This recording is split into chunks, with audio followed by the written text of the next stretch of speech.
seu filho. Diz a Bíblia que pela madrugada ele pegou o menino e sua mãe e colocou um pão e um odre de água e os despediu.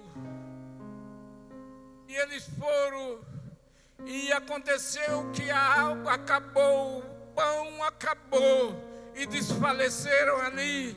E diz a Bíblia que Agar foi e sentou debaixo de uma árvore,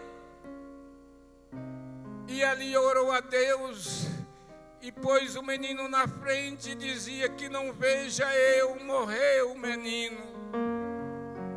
Aleluia.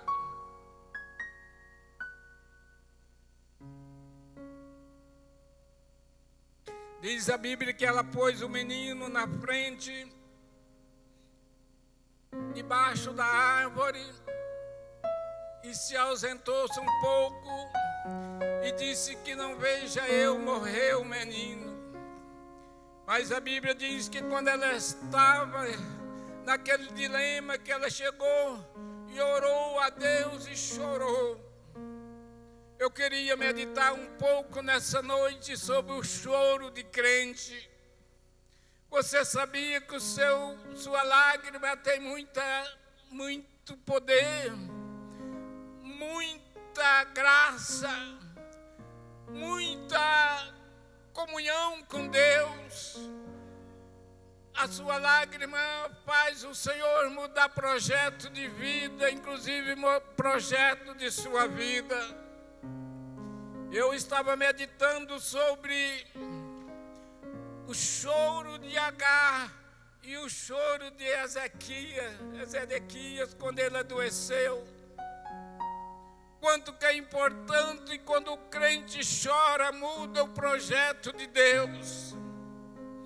E diz a Bíblia que ela levantou sua voz, no verso 16, diz que ela levantou sua voz e orou ao Senhor.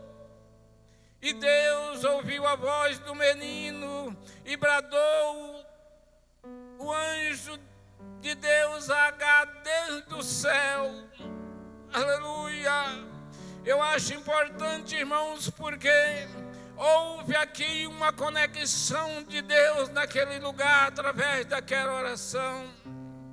Porque no verso 17 diz que ouviu Deus a voz do menino e bradou o anjo de Deus a Agar. Houve uma conexão celestial naquele lugar através de um choro. Não é pecado nós chorarmos quando estamos angustiados ao Senhor.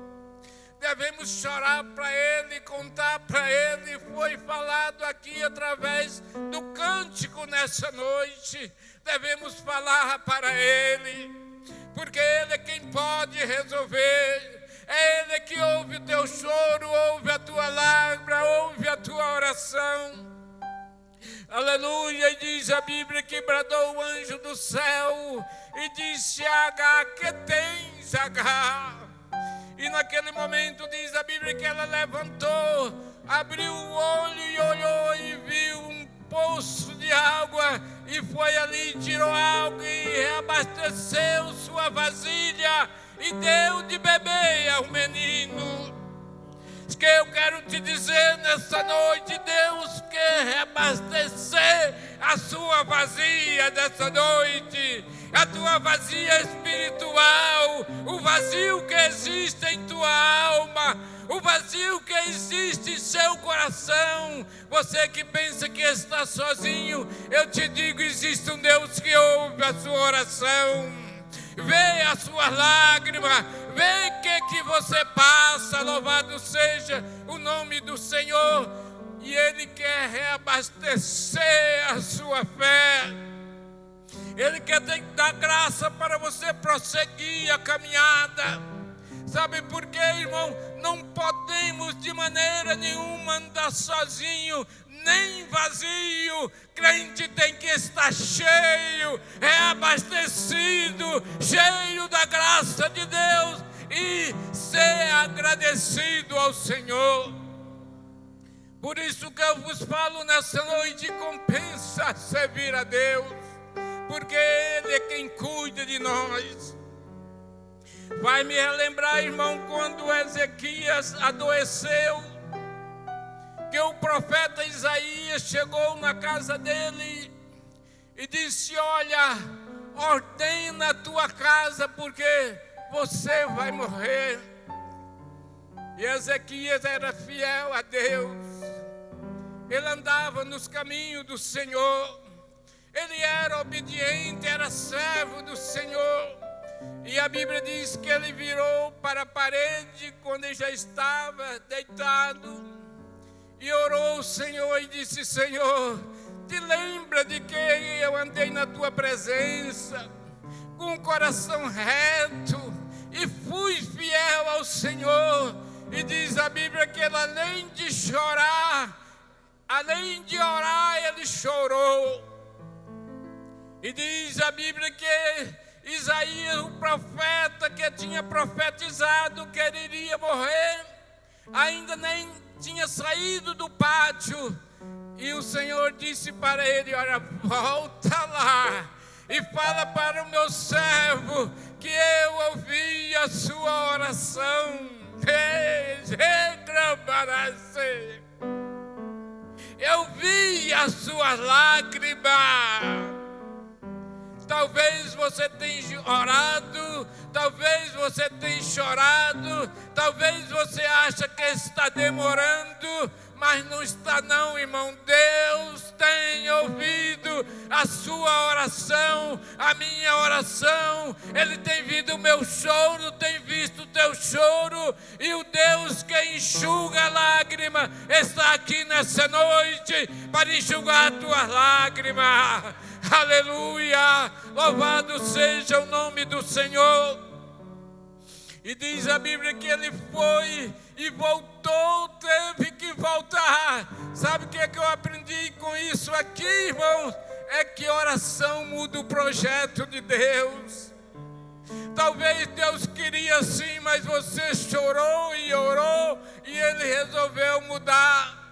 E o resultado desse choro aqui, que quando ele falou, fala para ele que eu ouvi a sua oração, ouvi as suas lágrimas, e eu, por causa do choro, por causa da oração, além de Deus curar ele, eu vou lhe dar mais 15 anos de vida, e por causa dele, vou abençoar até a cidade. E ainda tem outro, e vou livrar-o da mão do rei. Teve promessa, irmão. Oração faz mudar projeto e faz ter promessa. E disse mais: e ao terceiro dia você vai voltar à casa do Senhor. Outra promessa. E ele disse, depois dialogando com Isaías, ele disse que sinal que o Senhor vai me dar da minha cura. Ele disse: olha, que é o terceiro dia você vai estar curado e você vai voltar à casa do Senhor. Irmãos, é importante servir a Deus, é importante estar na presença de Deus, é importante prosseguir na caminhada. E é o que eu quero vos dizer nessa noite. Sabe o que aconteceu? Ele foi sarado, ele foi abençoado, os anos dele foram acrescentados 15 anos, e por causa dele a cidade foi abençoada, foi livrado do rei, e o nome do Senhor foi glorificado. Porque como não servia esse Deus? Porque como não prosseguir nesta caminhada?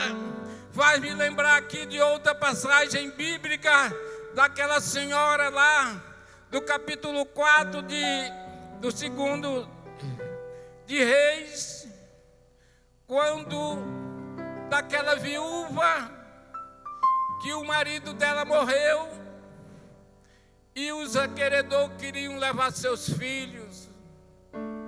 E ela chegou ao profeta Eliseu e disse: olha, teu servo morreu e tu sabe que ele servia ao Senhor. Além dela fazer uma indagação para o profeta, ela fez como uma cobrança, porque ela disse: olha, teu servo morreu, meu marido morreu, e tu sabe que ele servia ao Senhor. Agora veio os acreedores da minha casa querendo levar meus filhos para seres escravos. E o profeta disse para ela: mas que eu hei de fazer para ti? Declara-me o que tem em casa.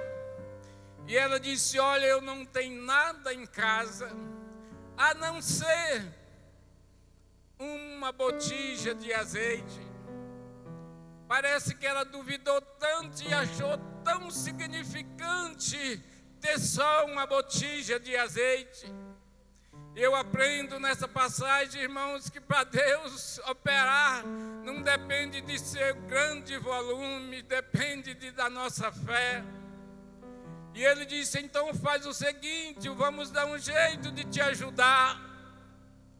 Fala para os teus filhos procurar vasos emprestados a todos os seus vizinhos.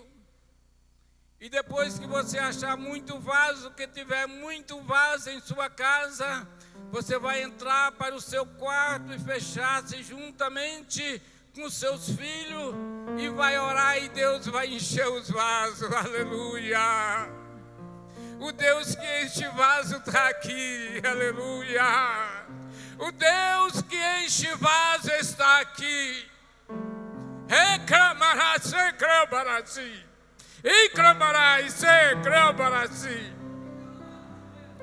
Oh, aleluia, aleluia. E diz a Bíblia, irmãos, que ela mandou os meninos pedir vasos emprestados a todos os seus vizinhos. E eles pediram, encheram, arrumaram muito vaso. E diz a Bíblia que ela fez conforme o profeta de Deus lhe ordenou. E ela entrou no quarto e começou a falar para o filho: traz vaso. E os vasos foram se enchendo. Até com uma certa hora, ela disse: traga-me mais um vaso. E ele disse: mãe, não tem mais vaso, já se encheu tudo. Aí quando ela viu que os vasos se encheu, ela foi e comunicou com o profeta. E ele disse: vende tudo, paga a conta e vai viver do resto. Aí que os irmãos podem observar que foi muito azeite que o Senhor lhe deu naquela noite, através de uma oração. Mas aonde que eu quero chegar nessa noite? Eu quero te dizer que o Deus que ouve oração está aqui. O Deus que enche vaso está aqui. O Deus que ouve lágrima de crente está aqui. O Deus que dá prosperidade está aqui. O Deus que vai nos levar um dia para o céu está aqui. O Deus que transforma a vida está aqui. O Deus que usa crente para cantar está aqui. O Deus que usa servo para pregar está aqui. E Ele que encheu o teu vaso nessa noite. Que Deus vos abençoe, que abençoe a igreja do Senhor. Que prossigamos no caminho e dizendo: Senhor, fala, porque estamos aqui para te ouvir. Que Deus vos abençoe. Amém, amém.